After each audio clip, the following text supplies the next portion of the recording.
یا ایھا الناس قد جاءکم موعظۃ من ربکم وشفاء لما فی الصدور، وہ ہدن اور وہ ہدایت ہے، انفرادی زندگی کے لیے بھی ہدایت ہے، اجتماعی زندگی کے لیے بھی ہدایت ہے۔ کبھی اگر سورہ فاتحہ پر آپ غور کریں جو ہماری نماز کا جزو لازم ہے، تو ہم پہلے کہتے ہیں الحمدللہ رب العالمین الرحمن الرحیم مالک یوم الدین ایاک نعبد و ایاک نستعین۔ یہ ہدایت تو ہمیں پہلے ہی ملی ہوئی ہے۔ پھر جو ہم کہتے ہیں اہدنا الصراط المستقیم، اللہ کو ہم نے پہچان لیا، اسے رب العالمین مان لیا، اسے رحمان مان لیا، اسے رحیم مان لیا، اسے روز جزا کا حاکم مطلق مان لیا، تو اب کون سی ہدایت رہ گئی؟ ہدایت تو آ گئی۔ اب اصل ہدایت جو درکار ہے وہ ہے جو ریلیونٹ ہے آج کے دور میں، جو اجتماعی نظام ہے انسانوں کا، اس کے لیے انسان بالکل بے بس، اس کی عقل جو ہے اجتماعی نظام عدل قائم نہیں کر سکتا۔ انفرادی طور پر نیکی اور بدی کا علم میرے اور آپ کے نفس کے اندر ودیعت شدہ ہے، وَنَفْسٍ وَمَا سَوَّاهَا فَأَلْهَمَهَا فُجُورَهَا وَتَقْوَاهَا، یہ موجود ہے۔ لیکن یہ کہ معاشرتی نظام میں عورت اور مرد کے درمیان کیا توازن ہو، ان کے حقوق و فرائض کا توازن، دنیا میں کیا ہوتا رہا ہے اور ہو رہا ہے آج بھی، یا عورت جوتی کی نوک کے برابر ہے، کوئی اس کی حیثیت نہیں، بھیڑ بکری کی طرح ملکیت ہے، اس کے کوئی حقوق نہیں، اور یا عورت کلوپیٹرا بن کر پورے ملک کی قسمت کا بیڑا غرق کرتی ہے، انسانوں کے شانہ بشانہ ہو کر وہ در حقیقت خاندانی نظام کو برباد کرتی ہے۔ ان دونوں کے درمیان توازن کیسے قائم کیا جائے؟ اب آپ سوچئے، تجزیہ کیجئے۔ اگر مرد سوچے گا، نظام بنائے گا، تو وہ اپنے احساسات سے تو واقف ہے، عورت کے احساسات و جذبات سے تو واقف نہیں ہے۔ عورت نظام بنائے گی تو وہ اپنے احساس و جذبات سے واقف ہے، وہ مرد کے احساسات و جذبات سے واقف نہیں ہے۔ یہ عادلانہ نظام وہی ہستی دے سکتی ہے جس نے مرد کو بھی پیدا کیا، عورت کو بھی پیدا کیا۔ ایک ایمپلائر ایمپلائی ریلیشن شپ ہے، کارخانے دار ہے، وہ لوگوں کو رکھتا ہے مزدور۔ اب جو بھی پروڈکشن ہو رہی ہے، جو نفع ہو رہا ہے، اس میں کتنا حصہ مزدور کا ہونا چاہیے، کتنا سرمایہ دار کا ہونا چاہیے، کون طے کرے گا؟ یا سرمایہ دارانہ نظام بن جائے گا اور مزدور کمر توڑنے والی محنت کرنے کے باوجود زندگی کے بنیادی جو تقاضے ہیں ان کو بھی حاصل نہیں کر سکے۔ میں نے آپ کے ممبئی شہر میں جو اس وقت دیکھا ہے، یہ جو چھوٹے چھوٹے خانے بنے ہوئے کبوتروں کے سے جن میں انسان رہ رہے ہیں اور پوری زندگی ان میں گزارتے ہیں، یہ انسان، جبکہ اونچے اونچے محل موجود ہیں، بڑی بڑی عمارتیں موجود ہیں، ایکڑوں پر پھیلی ہوئی کوٹھیاں موجود ہیں، یہ ہے ننگا کیپٹلسٹک نظام، ننگا اوریاں۔ اسی کا رد عمل تھا جو کمیونزم کی شکل میں ظاہر ہوا، ایکویلٹی ہونی چاہیے، لیکن اس کمیونزم نے شکل اختیار کر لی ون پارٹی ڈکٹیٹرشپ۔ تمہیں کوئی حق حاصل نہیں ہے، نہ کچھ کہہ سکتے ہو، نہ تنقید کر سکتے ہو، نہ رائٹ آف ایسوسیشن ہے، نہ right of expression of opinion ہے، بس کام کرو، تنخواہ لو، روٹی کھاؤ، اللہ اللہ خیر سے۔ یہی وجہ ہے کہ وہ نظام بھی مر گیا۔ اسی طریقے سے کسی بھی نظام میں اگرچہ حاکم مطلق تو اللہ ہے، پھر بھی کوئی نظام آپ بنائیں گے تو کچھ حکام ہوں گے، اولو الامر ہوں گے۔ خلافت راشدہ میں بھی تھے نا، امیر المومنین تھے، اولو الامر تھے۔ عوام میں اور ان کے درمیان حقوق و اختیار کا توازن کیا ہو، کون طے کرے گا؟ اولو الامر تو چاہیں گے سارے اختیارات ہمارے پاس ہوں، ٹوٹلیٹیرین سٹیٹ قائم ہو جائے گی۔ عوام چاہیں گے ہمارے پاس ہوں اور ہمیں اتنی آزادی ہو کہ مادر پدر آزاد ہو جائیں، جو چاہیں گے۔ ہومو سیکسول ہو جائیں، ہومو سیکسول میرجز کریں، ہمیں کوئی روکنے والا نہ ہو۔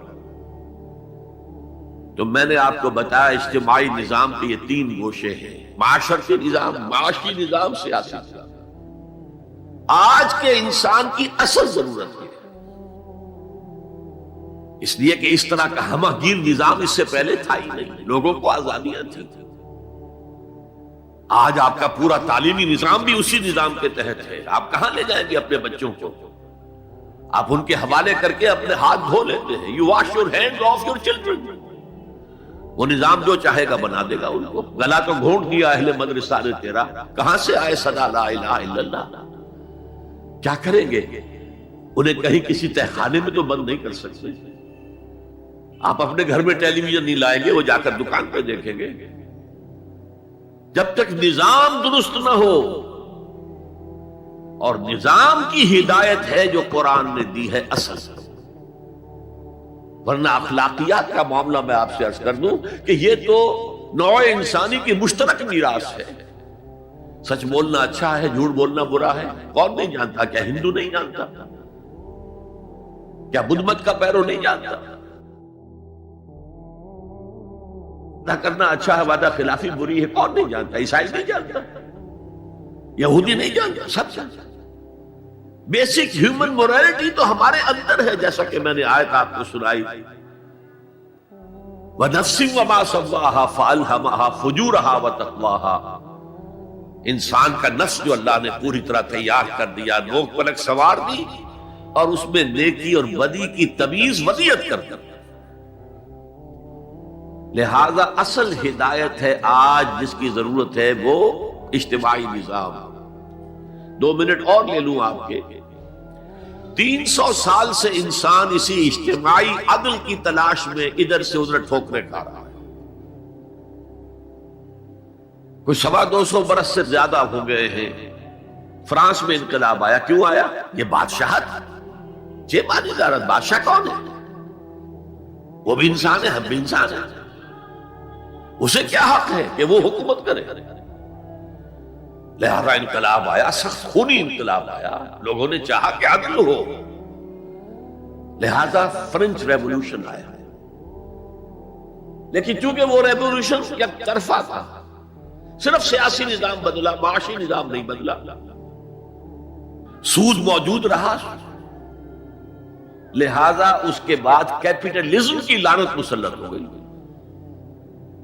پہلے لارڈز اینڈ بیرنز اور بڑے بڑے زمیندار اور جاگیردار سروں پر مسلط تھے، اور اب کارخانے دار اور کیپٹلسٹ مسلط ہو گئے۔ آج کی جمہوریت کیا ہے؟ This is the dictatorship of the capitalist۔ یہ تو اصل میں کیپٹلزم ہے، کیپٹلسٹ کی ڈکٹیٹرشپ ہے جس وقت ہو رہی ہے۔ اچھا، اس سے نجات پانے کے لیے چھلانگ لگائی دوسری طرف کمیونزم، تو وہ میں آپ کو بتا چکا ہوں، وہاں انفرادی آزادی ختم ہو گئی، اب وہ بھی مر گیا۔ اب فوکو یاما نے تو کتاب لکھ دی اینڈ آف ہسٹری، بس ثابت ہو گیا کہ ہمارا نظام لبرل سیکولر ڈیموکریسی اور انٹرسٹ بیسڈ کیپٹلزم، اس سے بہتر کوئی نظام ہے ہی نہیں، سب ختم ہوگا۔ لیکن ایک نظام ہے جس کا انہیں اندیشہ ہے، جو ابلیس کی زبان سے اقبال نے کہلوایا تھا، ہے اگر کوئی خطر مجھ کو تو اس امت سے ہے، جس کی خاکستر میں ہے اب تک شرار آرزو۔ خال خال اس قوم میں اب تک نظر آتے ہیں، وہ کرتے ہیں اشک سحر گاہی سے جو ظالم وضو۔ بڑے نیک لوگ بھی موجود ہیں، لیکن بحیثیت مجموعی امت کا حال کیا ہے؟ جانتا ہوں میں یہ امت حامل قرآن نہیں، جانتا ہوں میں یہ امت حامل قرآن نہیں ہے، وہی سرمایہ داری بندہ مومن کا دین۔ جانتا ہوں میں کہ مشرق کی اندھیری رات میں بے ید بیضا ہے پیران حرم کی آستین، پیر ہیں، مرشد ہیں، ان کی آستینوں میں ید بیضا نہیں ہے، حضرت موسیٰ بابا۔ بہرحال فوکو یاما کی نفی کی پھر بعد میں، اور کتاب لکھی گئی کلیش آف سیویلائزیشنز، تہذیبوں کا ٹکراؤ ابھی آئے گا۔ تو میں اس سے زیادہ اس ایشو پر نہیں جانا چاہتا. ہدایت، انفرادی ہدایت بھی قرآن میں ہے، اور سب سے بڑھ کر اجتماعی ہدایت جس کی آج کے انسان کو سب سے زیادہ ضرورت ہے. The system of social justice جو صرف اللہ دے سکتا ہے، اس لیے کہ کارخانے دار بھی اسی کی مخلوق ہے اور مزدور بھی اسی کی مخلوق ہے. جو اولو الامر ہے وہ بھی اسی کے پیدا کرنا ہے، اور جو عوام ہے وہ بھی اسی کے پیدا کرنا ہے.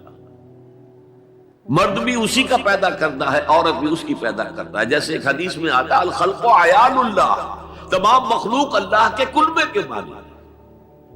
وہ عدل دے گا، وہ سوشل جسٹس دے گا، وہ توازن دے گا آپ کو معاشرتی نظام میں، معاشی نظام میں، سیاسی نظام میں. اس کا نتیجہ چوتھا جو نکلے گا رحمت للمومنین، اب وہ رحمت ہوگی آخرت. جیسے حضور نے فرمایا الزہراوین نام دیا سورہ بقرہ کو اور سورہ آل عمران. الزہراوین، زہرا کہتے ہیں بہت تابناک حضرت فاطمہ زہرا رضی اللہ تعالی عنہ. الزہراوین یہ دو بدلیوں کی صورت میں میدان حشر میں ظاہر ہوں گی، اور جو ان سے محبت کرنے والے تھے ان پر سایہ کریں گی، جبکہ کسی کے لیے کوئی سایہ نہیں.